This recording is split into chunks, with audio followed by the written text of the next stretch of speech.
Olá, olá, olá. E aí, professor Emerson de novo na área. Que bom estar aqui com vocês para poder ajudar no contexto da matemática, correto? Vamos para mais uma aula do Enem relacionada à questão de funções. O tema hoje vai ser função afim. Eu sou o professor Emerson de matemática que vai te ajudar a passar no Enem. Então, bora verificar isso? Eu tenho certeza que você vai compreender e assimilar de uma maneira bem legal e divertida, certinho? Então, vamos ver a partir de agora. O que é uma função afim, tá? É só entendermos aqui, ó. A função afim também é chamada de função do primeiro grau. Então, é um outro nome para a função do primeiro grau, tá? É uma função que vai dos reais nos reais, tá? Em relação ao domínio contra domínio e imagem, definida como f de x igual a x mais b.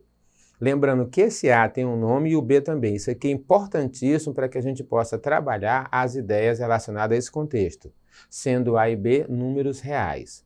As funções, por exemplo, x mais 5, g de x, 3 raiz de 3x menos 8 e h de x igual a meio x são exemplos de funções afins. Lembrando que para ser função do primeiro grau, o expoente de x tem que ser 1, tá? Nesse tipo de função, o número A é chamado coeficiente de x ou coeficiente angular e o B é chamado de coeficiente linear e o termo constante. Então, como é que é o gráfico de uma função do primeiro grau? Lembra de uma coisa, o gráfico da função do primeiro grau é uma reta oblíqua aos eixos OX e OY. Desta forma, para construirmos seu gráfico, basta encontrarmos pontos que satisfaçam a função. Como assim, professor? Construa o gráfico da função f de x igual a 2x mais 3.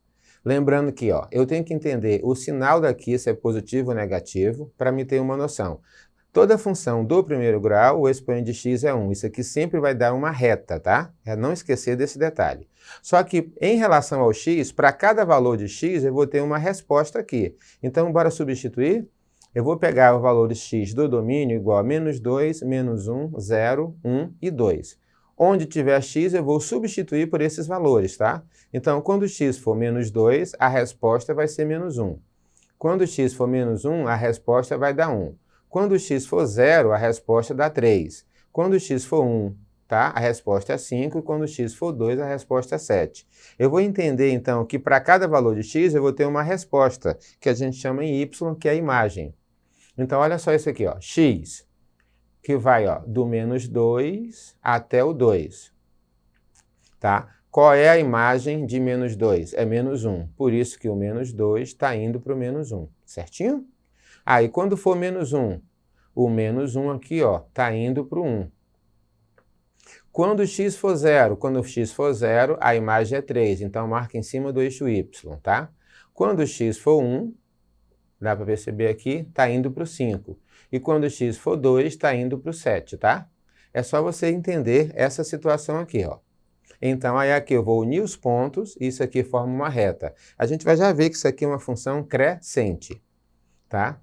Por exemplo, ao utilizarmos vários pontos para construir o gráfico, entretanto, não precisa tudo isso. Basta que você consiga entender que 2 pontos definem uma reta.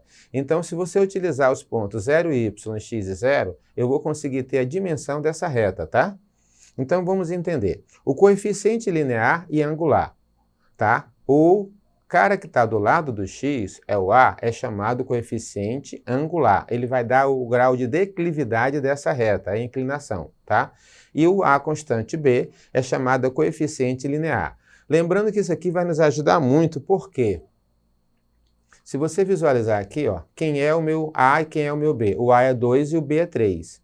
Tá? A função do primeiro grau sempre intercepta o eixo y no ponto B, tá? Não esquece desse detalhe. Então, é só você ter essa visão.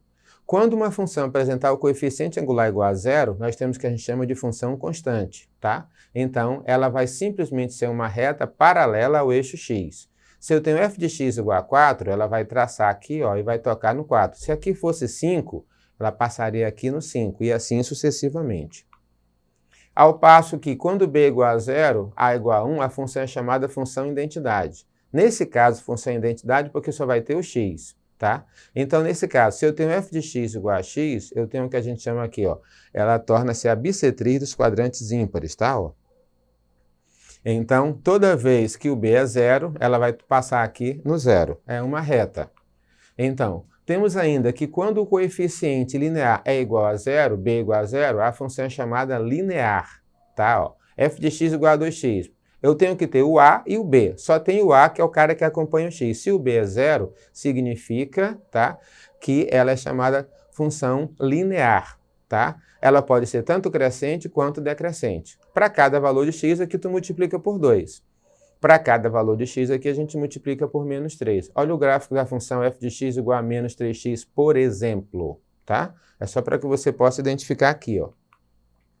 Aí vamos entender função crescente e função decrescente. Como é que é isso, professor? Uma função ela é crescente quando, ao atribuirmos valores cada vez maiores para x, o resultado, que é a imagem f de x, também vai crescer. Como assim? Se eu aumento os valores de x da esquerda para a direita, a imagem também vai aumentar, tá? Agora, para identificar se a função é crescente ou decrescente, e no caso da decrescente, se eu aumentar os valores de x, a imagem vai diminuir. Ou seja, a reta ela pode crescer da esquerda para a direita subindo ou decrescer, tá? Ó. Mas como é que eu vou saber isso? Exatamente pelo coeficiente angular. Se esse cara aqui é positivo, ela cresce, tá? Se o cara o A é negativo, ela vai decrescer, sempre observando que eu vou da esquerda para a direita. Perceberam? Da esquerda para a direita está subindo. Aqui, da esquerda para a direita está descendo. Isso vai depender apenas de quem? De quem acompanha o x. Se ele é negativo, a função desce, tá? Ok? Se ele é positivo, a função vai subir. Então, nós temos aqui, ó, f de x igual a 2x menos 4, tá? Ó, f de x igual a 2x menos 4. Ela é o quê? Crescente, pois o a é 2 positivo. Já aqui, a função f de x igual a menos 2x, tá? Mais 4. Ela é decrescente, desculpa, que é 2x menos 2x menos 4, tá? Então é só revisar. Se o cara que acompanha o x é positivo, ela cresce. Se o cara que acompanha o x é negativo, ela decresce. Olha aqui o exercício resolvido. Em uma determinada cidade, a tarifa cobrada pelos taxistas corresponde a uma parcela fixa, chamada de bandeirada, tá? E uma parcela referente aos quilômetros rodados. Sabendo que uma pessoa pretende fazer uma viagem de 7 quilômetros, tá? Em que o preço da bandeirada é R$ 4,50, e o custo por quilômetro rodado é igual a R$ 2,75, determine, tá? Uma fórmula que expresse o valor da tarifa cobrada em função dos quilômetros rodados, tá? E quanto irá pagar a pessoa referida no enunciado. Vamos entender uma coisa aqui? De acordo com os dados, a bandeirada, que é a parte fixa, então toda a parte fixa do problema de uma função do primeiro grau é o termo b, tá? Não esquece disso. Lembra, f de x igual a x mais b. Esse b é sempre o valor constante, fixo, tá? Pois a bandeirada não depende da quantidade de quilômetros. Ou seja, se você não fizer nada, entrou no carro, você já está devendo isso daqui. Cada quilômetro rodado deverá ser multiplicado por 2,75. Então, o meu A, nesse caso, é a taxa de variação, é 2,75. Então, a função é P de x é igual a AX mais B.